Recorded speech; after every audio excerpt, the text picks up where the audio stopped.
Shalom. Puji Tuhan. Apa kabar Bapak Ibu semuanya? Luar biasa ya, kita bersyukur Tuhan adalah pribadi yang setia. Katakan setia. Amin. Kita ada hari ini karena kesetiaan Tuhan.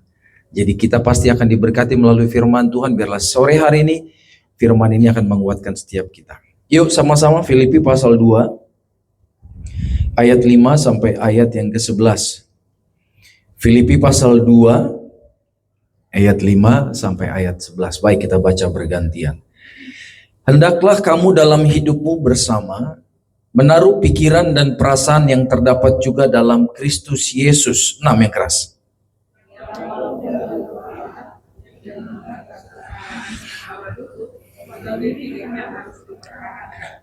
Melainkan telah mengosongkan dirinya sendiri dan mengambil rupa seorang hamba dan menjadi sama dengan manusia. Terus.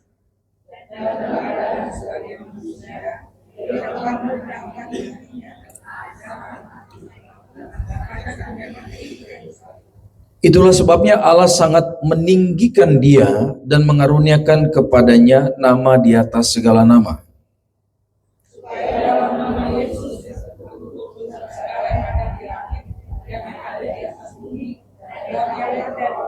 Sebelah sama-sama. Dan segala lidah mengaku Yesus Kristus adalah Tuhan bagi kemuliaan Allah Bapa. Puji Tuhan. Katakan amin yang percaya. Saudaraku, seringkali Tuhan memberikan satu contoh ketika sedang memberikan pengajaran atau firman-Nya. Ya, ada kalanya Tuhan katakan biarlah kita kuat seperti burung raja wali. Itu gambaran, saudaraku. Digambarkan seperti raja wali yang bisa terbang di tengah badai. Nah, ketika Tuhan sedang mengajarkan tentang ketaatan, maka contoh terbaik yang bisa Yesus berikan adalah dirinya sendiri. Bukan binatang, bukan tokoh agama atau manusia, tapi dia. Kenapa? Ketaatan dan kesetiaan Yesus kepada Allah Bapa di surga ini adalah teladan yang sangat sempurna. Dan Yesus sedang memberikan satu pengajaran kepada kita bagaimana supaya kita sebagai orang Kristen dapat menjalani kehidupan yang berkemenangan.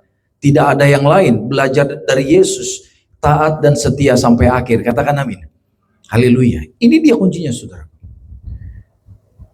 Bayangkan kalau Yesus tidak turun dari surga ke atas muka bumi ini. Kita bisa bayangkan bagaimana repotnya kehidupan kita sebagai orang percaya. Jadi firman yang kita baca ini berbicara tentang alasan mengapa Yesus turun dan apa yang dia lakukan ketika dia di atas muka bumi ini. Betapa dahsyatnya rancangan Tuhan. Ketika Yesus turun dari surga ke atas muka bumi, itu dikatakan dia membuka jalan. Katakan membuka jalan. Membuka jalan untuk apa, saudaraku? Supaya Bapak, Ibu, dan saya bisa menemukan kebenaran dan tujuannya kita bisa pulang ke surga. Kita harus ingat, kita harus pulang ke surga. Katakan amin. Haleluya. Dunia ini tempat yang suatu saat pasti akan hancur. Dan kita sementara di sini. Dan Bapak, Ibu, dan saya ada batas umurnya di sini. Rumah kita yang kekal di mana? Di surga. Kita harus punya iman itu. Nah, Yesus turun dari surga memberikan kita spiritual map, peta rohani. Bagaimana bisa pulang ke sana? Karena tanpa jalan yang Tuhan buka untuk kita berjumpa dengan Bapa di surga, maka sangat mustahil manusia bisa masuk dalam kerajaan surga itu. Itulah sebabnya Yesus berkata, akulah jalan, kebenaran, dan hidup. Tidak seorang pun loh Tuhan katakan. Artinya siapapun dia, mau sehebat apapun dia, seberapa dahsyat saudaraku dia, tapi tanpa Tuhan katakan, ya, tidak seorang pun dapat bertemu dengan Bapa atau masuk dalam kerajaan surga tanpa melalui aku. Satu statement yang luar biasa dan hanya pribadi Yesus yang dapat mengeluarkan itu. Jadi Yesus turun dari surga memberikan kita jalan. Di Amerika ada satu state namanya Nebraska. Itu terkenal penghasil jagung di Amerika, ya, Nebraska. Bapak Ibu bisa cek. Saya pernah lewat Nebraska bawa mobil, saudaraku. Dari pagi sampai sore saya jalan sepanjang jalan tol utama di Nebraska. itu kiri kanan kebun jagung. Nebraska itu adalah salah satu state andalan Amerika untuk menghasilkan jagung. Orang Amerika selain makan jagung, mereka juga makan gandum, roti, mereka juga makan jagung. Nah, di perkebunan jagung itu, saudaraku, maka itu berhektar-hektar kebun itu. Dan tinggi pohon jagung itu bisa setinggi manusia. Jadi kalau kita diletakkan di tengah kebun jagung itu, dapat dipastikan kita nyasar, saudara. Karena yang kita lihat hanya pohon jagung. Dan pohon-pohon jagung itu lebih tinggi dari dia. Itulah sebabnya banyak film, saudaraku, film produksi Hollywood, ada orang tersasar di kebun jagung, dia bisa mati di kebun itu. Karena dia nggak tahu harus kemana jalan keluar. Dia lari terus ke depan, tidak ada. Dia mundur lagi, nggak ada. Dia kiri, ke kanan, dia nggak dapat jalan keluar. Lalu apa yang dilakukan oleh para petani, saudaraku? Maka para petani membuat, setelah berapa hektar itu, maka akan ada jalan setapak. Jalan setapak itu yang tadinya itu juga kebun jagung, tapi setelah diinjak sekian lama, bertahun-tahun, lama-lama membentuk pola sebuah jalan. Sama seperti kalau di kampung kita ada rumput yang tinggi, kalau diinjak terus jadi jalanan gak itu? Jadi membentuk pola ya, gitu saudara. Nah, jalan itu akan membuat orang asing yang ada di kebun jagung itu pasti akan aman. Kalau kita masuk ke kebun jagung yang begitu luas, saya percaya kita pasti kesasar, nggak bisa keluar, saudara. Tapi karena ada petunjuk jalan itu, kita bisa tahu, oh ini jalan keluar. Gitu. Nanti di pinggir jalan ada petunjuk. Contohnya mau ke daerah Bogor ke kanan, mau ke Tangerang ke kiri. Nah itu ada petunjuk jalan. Sama. Di dunia ini tanpa Yesus kita tersesat. Tanpa Yesus, semua yang jahat itu bisa menenggelamkan kita. Kita lihat ke depan masalah, kita lihat ke belakang pergumulan, kita lihat kiri kanan, segala kuasa kegelapan yang berusaha untuk menenggelamkan kita. Kuasa-kuasa kegelapan yang begitu jahat, di mana kekuatannya lebih besar dari kekuatan kita manusia. Tapi puji Tuhan, datang pribadi Yesus, katakan datang Yesus. Dia datang kepada kita untuk apa? Menunjukkan, nih jalannya anakku. I am the way, akulah jalan, kebenaran dan hidup. Lewat aku ya, untuk datang kepada Bapa di surga, masuk dalam kerajaan surga. Kalian semua harus melalui aku. Dan stay setia, taat dalam jalan ini. Jangan tergoda untuk keluar apapun godaan dunia. Jangan pernah melangkah keluar dari jalan ini. Katakan amin. Begitu keluar, habis kita. Walaupun ketika kita setia dalam jalannya Tuhan, Tuhan tidak jamin loh jalan itu akan bebas masalah. Lurus begitu saja, nggak ada pergumulan. Enggak, Tuhan tidak pernah janji ikut Tuhan bebas masalah. Nggak pernah, tapi Tuhan janji ikut Tuhan. Dalam setiap masalah ada Tuhan yang menyertai kita. Boleh tepuk tangan yang meriah buat Tuhan Yesus. Pernah nggak Bapak Ibu naik jalan tol, tiba-tiba jalan tol itu selalu bebas macet? Pernah nggak? Nggak pernah. Pernah nggak naik tol tapi macet? Sering ya. Bersama Tuhan begitu, saudara. Tuhan tidak jamin ikut Yesus, hidup kita ya lurus-lurus saja. Ikut Tuhan indahnya apa? Dalam setiap tantangan pergumulan kehidupan, Yesus menjadi pembela bagi kita. Dia memberikan kekuatan. Ketika sakit disembuhkan, katakan amin. Ketika butuh berkat, dia menjadi Bapa yang memberkati. Ketika kita dalam bahaya, dia menjadi Bapa yang menjadi protektor, perlindungan bagi kita. Nah, bagaimana Bapak Ibu dan saya bisa berada dalam jalan itu? Dan bagaimana kita terus bisa setia sampai akhir berjumpa dengan Bapa di surga dalam jalan itu? Pada ayat yang kelima dikatakan begini. Hendaklah kamu dalam hidupmu bersama menaruh apa Bapak Ibu? Pikiran dan perasaan yang terdapat juga dalam, oh ini dia. Jadi Tuhan mau mengajarkan kita untuk taat setia kepada Bapa di surga. Dan untuk taat setia, langkah awal ini dia. Kalau di sini saja kita belum bisa menang, mustahil kita bisa mengalami mujizat. Yang Tuhan ajarkan ternyata Tuhan katakan begini, kita harus menaruh. Menaruh itu langkah aktif. Seperti saya menaruh botol ini di sini, saudaraku. Demikian Bapak Ibu harus menaruh. Apa yang kita taruh? Pikiran dan perasaan yang terdapat juga dalam Kristus Yesus. Jadi pikiran Kristus harus masuk di sini. Perasaan isi hatinya Yesus harus masuk di hati kita. Katakan amin. Baru kita bisa menang. Baru Bapak Ibu bisa berjalan dengan taat dan setia. Selama pikiran dan perasaan kita sendiri yang menguasai kita, pasti dapat dipastikan ujung-ujungnya malah petaka. Apalagi pikiran kita penuh dengan pikiran jahat, ya kan? Pikiran yang tidak baik. Hati kita penuh dengan kepahitan, hati kita penuh dengan kekecewaan, hati kita penuh dengan rasa takut, kecemasan.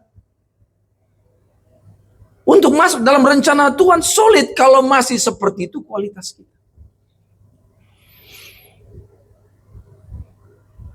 Nanti Bapak Ibu jujur di hadapan Tuhan. Mana yang datang ke tempat ini, pikiran dan perasaannya belum dikuasai Tuhan, jujur. Minta, pastikan mulai hari ini keluar dari gereja, pikiran kita sudah dipenuhi pikiran Kristus. Amin. Hati kita, perasaan Kristus. Maka kita akan tampil beda, saudara. Kalau dua ini sudah mulai masuk dalam kehidupan kita, saya percaya ini seperti Bapak Ibu, laptop diganti prosesor. Gitu. Ininya ganti.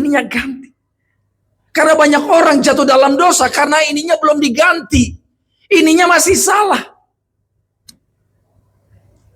Banyak orang melakukan kejahatan di mata Tuhan, melanggar peraturan negara, saudaraku.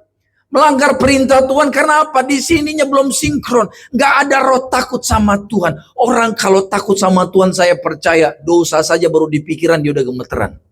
Boro-boro dia lakukan dosa itu. Baru mikir aja udah takut. Aduh, kalau saya lakukan ini nanti saya jauh dari Tuhan. Aduh, saya melukai hati Tuhan. Gitu. Karena apa? Pikirannya udah sinkron dengan pikiran Kristus. Tapi coba kalau pikirannya masih pikiran dia sendiri.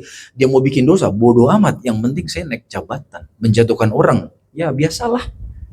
Di dunia ini kalau nggak saya dijatuhin, saya menjatuhkan orang. Kalau nggak saya makan orang, saya dimakan orang. Lebih baik saya makan orang daripada saya dimakan.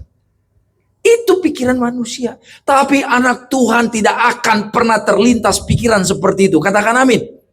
Gitu. Nah itu langkah awal. Jadi menaruh pikiran Kristus, perasaan Kristus itu baru langkah awal. Tapi ini langkah penting. Kalau sekalipun ada yang berkata, tapi pikiran dan perasaan Kristus belum menguasaiku. That's okay. Karena di dalam Tuhan tidak ada pernah kata terlambat. Kalau hari ini adalah permulaan yang baik bagi kita, jadikanlah ini hari yang awal bagi kita. Katakan amin. Amin. Langkah awal berjalan bersama Kristus. Kalau saya suka ikut Tuhan begini, dalam Tuhan tuh ada akselerasi. Kalau orang sekolah SD 6 tahun, SMP 3 tahun, SMA 3 tahun, kuliah 4 tahun, itu sudah ditentukan pemerintah begitu. Tapi kalau dalam Tuhan enggak, saudara. Ada orang yang baru bertobat setahun, tapi urapan kuasa Tuhan dalam dia melebihi orang yang sudah pelayanan 20 tahun. Bisa enggak? Bisa. Karena yang udah pelayanan 20 tahun, santai-santai, biasa-biasa. Menganggap urapan Tuhan, yang penting saya udah diurapi. Dia nggak ngejar lagi.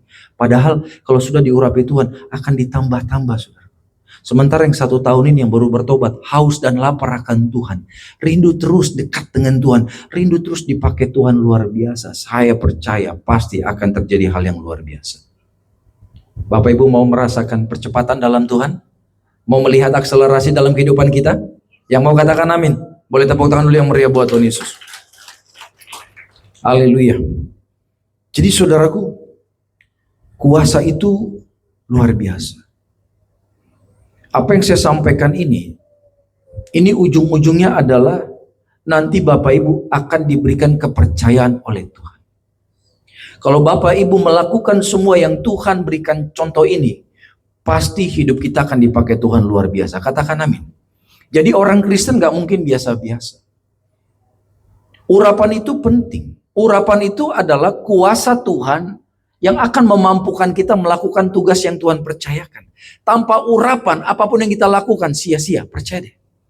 Hanya rutinitas seperti manusia biasa, seperti orang yang tidak kenal Yesus. Itu, orang Kristen berjalan tanpa urapan Tuhan, kita sama seperti orang yang tidak percaya Yesus di luar. Apa yang bisa membedakan kita dengan orang dunia kalau kita sama-sama di mall? Sama-sama pakai baju? Sama-sama pakai sepatu? Mana kelihatan ini Kristen, ini enggak?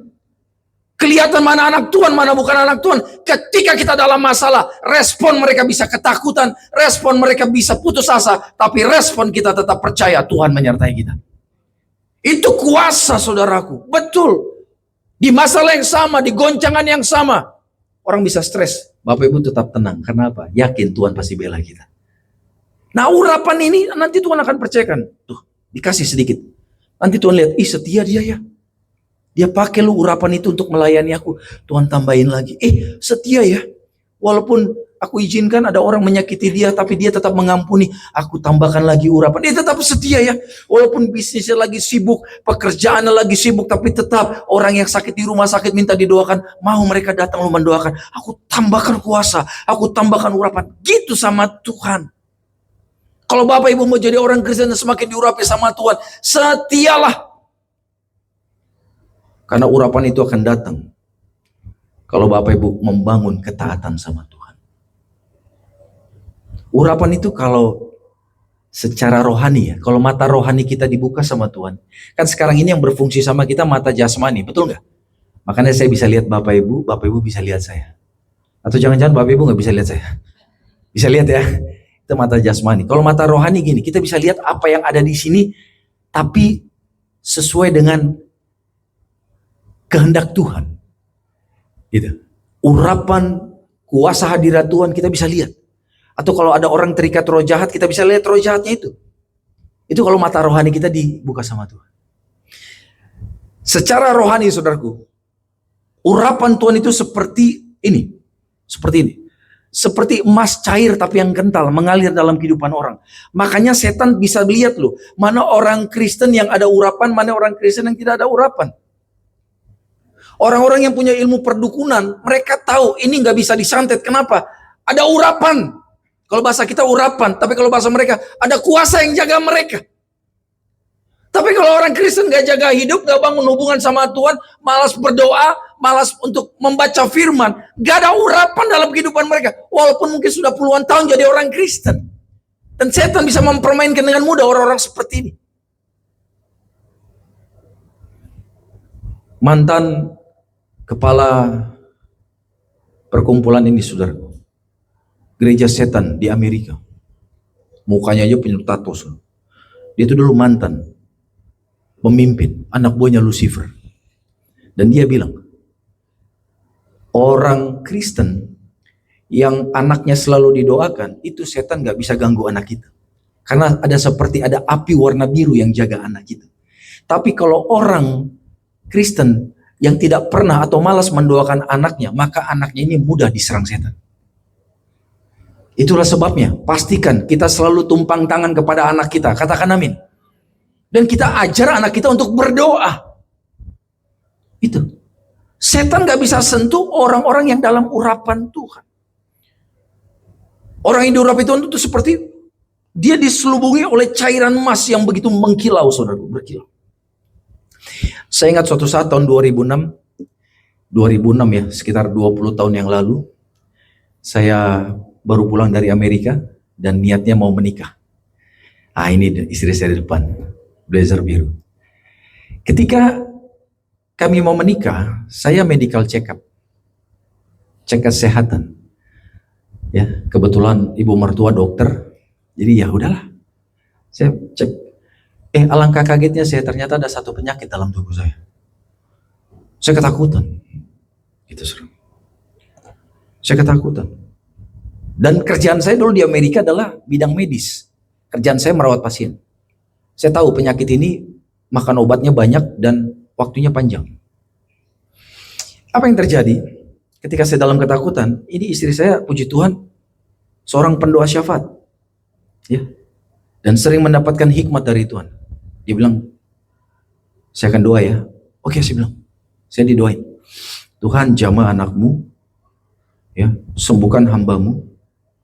Karena saya udah pelayanan di Amerika, bahkan sudah khotbah di sebuah gereja. Sembuhkan anakmu dalam nama Tuhan Yesus. Tiba-tiba dia bilang, udah sembuh. Hah? Kau udah sembuh? How do you know? Saya bilang, tahu dari mana? Ya Tuhan bilang tadi.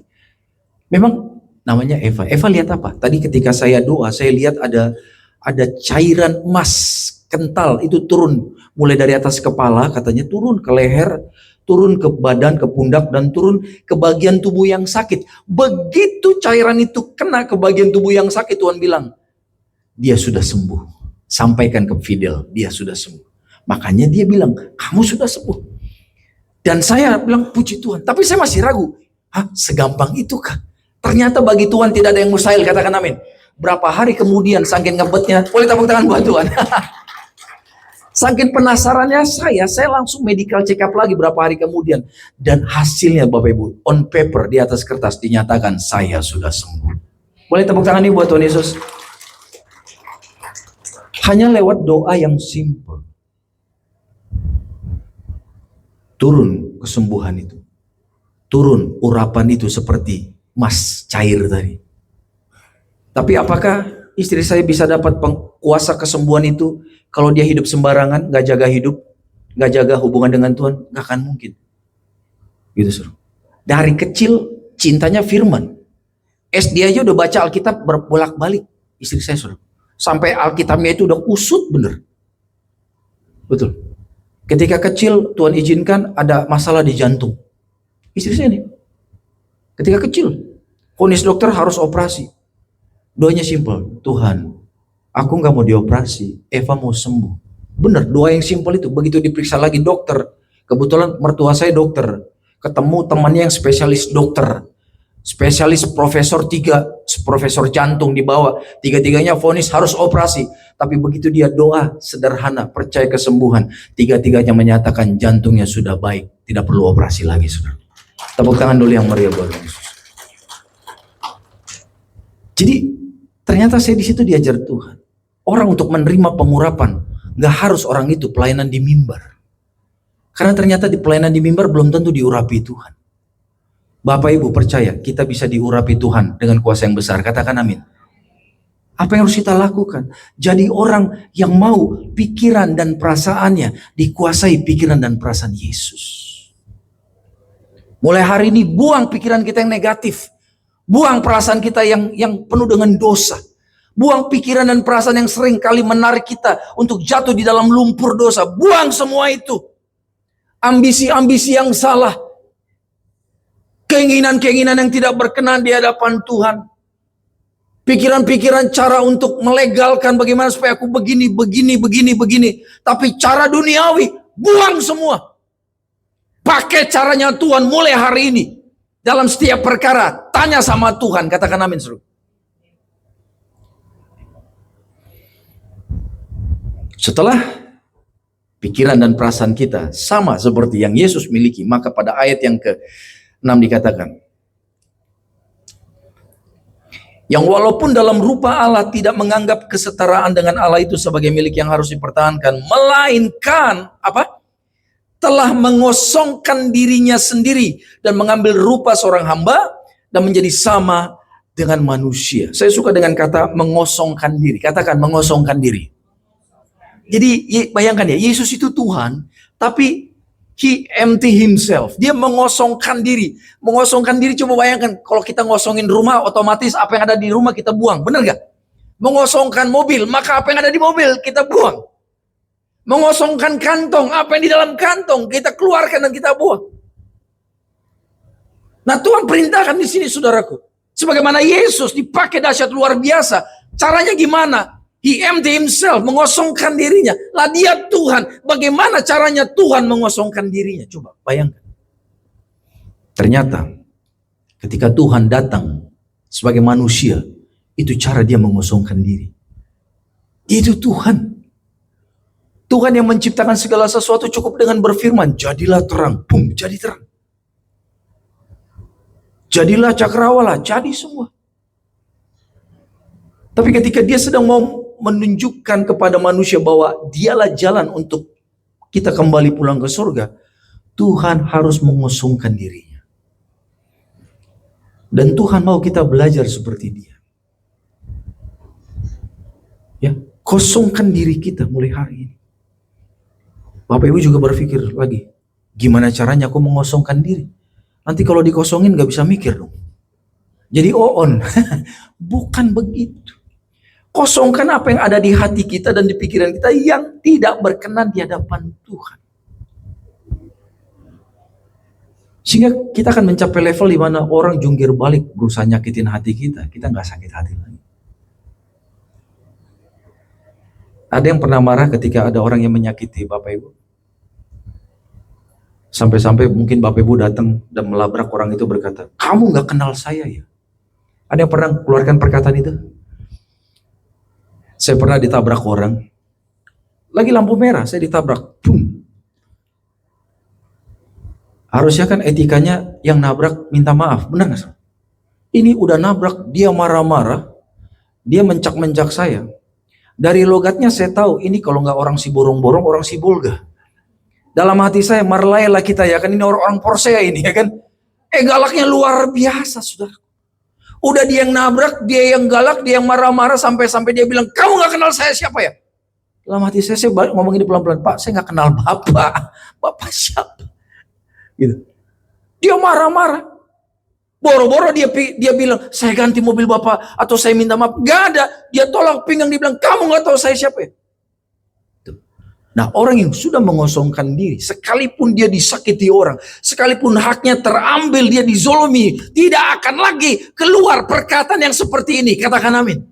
Dia orang yang tenang, penuh kasih, saudaraku. Sebagaimana Yesus ketika di atas, sebelum dia mati di atas kayu salib, Yesus mengalami penderitaan. Bayangkan dia Tuhan, tapi dia rela ditelanjangi. Di hadapan Pilatus, di hadapan Herodes, dia diadili dengan cara yang sangat tidak adil. Diadili dengan tidak adil, bayangkan. Tapi Yesus tetap diam loh. Di dalam sebuah pengadilan pasti diberi kesempatan orang untuk membela diri, betul tidak? Yesus diberi kesempatan, yes. Makanya Pilatus, Herodes menanyakan. Diberi kesempatan untuk membela diri. Terhadap tuntutan orang-orang Yahudi yang mengatakan, salibkan dia. Salibkan dia. Pilatus bilang, ayo, please defend yourself. Ayo bela dirimu dong. Say something. Yesus diam aja. Ketika dia dicambuk, Yesus diam. Ketika dipaksa memikul salib, Yesus pun diam. Ketika dipaku tangan dan kakinya, Yesus pun diam. Baru keluar perkataan, kapan? Ketika lukanya masih terbuka, darah menyucur, Yesus berkata, Bapa, ampunilah mereka, sebab mereka tidak tahu apa yang mereka perbuat. Baru di situ Yesus ngomong, saudara.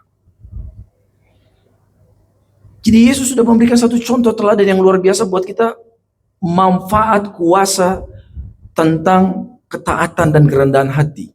Dia mengosongkan dirinya. Dan karena Yesus taat bahkan sampai mati di atas kayu salib, ini ketaatan yang sangat sempurna, maka hasilnya adalah pada ayat yang ke-9 sampai ke-11 dikatakan begini. 9 sampai 11. Itulah sebabnya Allah sangat meninggikan dia dan mengaruniakan kepadanya nama di atas segala nama, supaya dalam nama Yesus, apa Bapak Ibu? Bertekuk lutut segala yang ada di mana? Di langit, yang ada di atas bumi, dan yang ada di bawah bumi. Semua akan bertekuk lutut.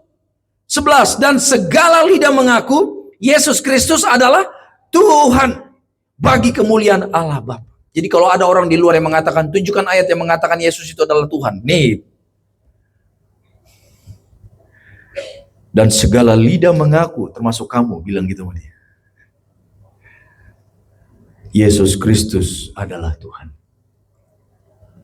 Ada ayat yang mengatakan, nanti semua lidah akan mengaku Yesus Tuhan, dan semua lutut akan bertelut menyembah Yesus. Pertanyaan saya, ayat itu sudah terjadi belum? Semua lutut sudah menyembah Yesus belum sekarang? Hello? Sudah menyembah Yesus belum semua lutut? Semua lidah sudah mengaku Yesus sebagai Tuhan belum? Pertanyaannya, kapan itu terjadi? Krik, krik, krik, krik. 2 jam kemudian. Ada yang tahu jawabannya? Tenang, salah menjawab di gereja tetap kesor. Kapan kejadiannya ayat itu digenapi? Kapan, Pak? Puji Tuhan, ya. Ketika terjadi kedatangan Yesus yang kedua kali, kita harus punya target. Pastikan Bapak Ibu dan saya, keluarga Bapak Ibu dan keluarga saya, kita sama-sama terbang ke awan-awan menyambut Yesus. Katakan amin. Amin. Dan orang yang tertinggal itu akan mengalami satu pergumulan yang besar. Orang yang tertinggal tidak terangkat, baru di situ mereka sadar dan mereka akan menyembah. Oh, ternyata yang selama ini kami tertawai, kami caci maki, Yesus kami klaim hanya nabi. Ternyata betul tuh dia itu Tuhan. Yang selama ini tetangga kami berkata, Yesus adalah Tuhan. Suami selalu berkata, Pak bertobat, bertobat, Yesus itu Tuhan yang punya surga. Ternyata benar toh. Di situ orang mau bertobat, tidak ada lagi kesempatan untuk bertobat. Di situ orang baru benar-benar tersungkur di hadapan Tuhan, lidahnya mengaku Yesus sebagai Tuhan. Jangan sampai pengakuan kita terlambat, katakan amin. Haleluya. Seriuslah sama Tuhan, saudara. Karena dia sudah serius sama kita. Bukti orang itu serius sama kita apa? Orang itu rela berkorban. Nah, yang Yesus korbankan bukan uangnya. Bukan apa yang dia punya, nyawanya. Kalau sampai ada orang rela berkorban nyawa buat orang lain, saya dapat pastikan orang itu benar-benar mengasihi orang yang akan dia korbankan nyawanya. Jadi sudah terbukti nyata Yesus mengasihi kita. Dia serius. Jadi Tuhan sore ini mau kita serius sama Tuhan. Katakan amin. Seriuslah Bapak Ibu. Kalau mungkin selama ini pikiran kita menguasai kita, perasaan kita yang seringkali penuh dengan kekacauan menguasai kita, sehingga kita sering jadi orang Kristen yang melu. Sering akhirnya kita curiga sama Tuhan. Ini paling bahaya loh. Orang Kristen kalau sudah berada dalam posisi kita curiga sama Tuhan, kita dalam posisi yang berbahaya, saudara. Tuhan Allah yang kudus, masa kita curigai? Curiga sama teman kantor, oke lah. Curiga sama pasangan, ya wajar karena mereka masih manusia. Tapi curiga sama Tuhan, ini posisi yang sangat berbahaya. Nah, kalau kita sudah serahkan pikiran perasaan kita, saya percaya kejadian itu tidak akan pernah terjadi dalam kehidupan kita. Tidak akan pernah kita mencurigai raja di atas segala raja. Jadi begitu Yesus taat, maka lihat apa yang terjadi dalam kehidupan Yesus. Diberikan kuasa, nama di atas segala nama, lutut akan bertelut. Ya, semua lidah akan mengaku. Kalau Bapak Ibu melakukan contoh yang Tuhan Yesus berikan, engkau mengosongkan dirimu, dikosongkan semua yang tidak baik keluar, dan kemudian biarlah Yesus yang masuk dan memenuhi kehidupan kita. Saya percaya saudaraku, engkau akan di-upgrade, dipromosikan oleh Tuhan dalam kehidupan kita. Kita tidak akan biasa-biasa lagi. Amin. Kita akan luar biasa dipakai Tuhan. Tidak mungkin orang Kristen yang pikirannya penuh dengan pikiran Kristus, yang perasaannya penuh dengan perasaan Kristus, dia biasa-biasa saja. Nggak mungkin. Nggak mungkin orang yang sudah berkata, Tuhan aku kosongkan diriku, semua yang jahat dariku ambil Tuhan, cabut Tuhan, ganti dengan karakter Yesus yang mulia, yang kudus. Saya percaya orang seperti itu tidak mungkin biasa-biasa. Saya doa, tanpa kecuali setiap kita yang hadir sore ini pasti dahsyat dipakai Tuhan. Gak perlu lama-lama, saya minta sama Tuhan tahun ini setiap Bapak Ibu dahsyat dipakai Tuhan luar biasa. Katakan amin. Boleh tepuk tangan dulu yang meriah buat Tuhan Yesus. Jadi kalau Bapak Ibu sedang dibersihkan oleh Tuhan, terus bilang, Tuhan bersihkan lagi Tuhan. Ayo Tuhan. Saya terus terang kalau lagi dalam proses dibersihkan sama Tuhan begitu. Tuhan apalagi Tuhan, ayo Tuhan. Kasih tahu dong Tuhan, jangan lama-lama. Ayo dong Tuhan. Karena seringkali penyingkapan dari Tuhan itu sesuai dengan kedewasaan kita. Ketika kita baru bertobat, yang Tuhan singkapkan karakter kita yang buruk itu baru segini. Nanti seiring waktu kita semakin dewasa, Tuhan singkapkan lagi. Karaktermu yang ini aku gak suka. Kamu suka begini. Yuk ubah. Nanti naik level lagi, baru dibuka lagi karakter yang gak baik. Kalau saya lebih baik Tuhan, ayo dari sekarang semua dibuka aja deh Tuhan. Supaya apa? Supaya prosesnya cepat, supaya terjadi percepatan, akselerasi, supaya tujuannya bukan untuk supaya kemegahan manusia, tapi supaya lewat hidup kita nama Tuhan dipermuliakan. Tepuk tangan yuk buat Tuhan Yesus. Terima kasih Bapak yang baik, di sore hari ini kami sudah datang bersekutu menikmati firman-Mu, makanan rohani bagi roh kami, sehingga di tempat ini kami diajarkan tentang satu pola kehidupan yang berkemenangan bersama Yesus, Tuhan yang sudah datang menyediakan jalan bagi kami untuk pulang ke rumah dalam kerajaan surga.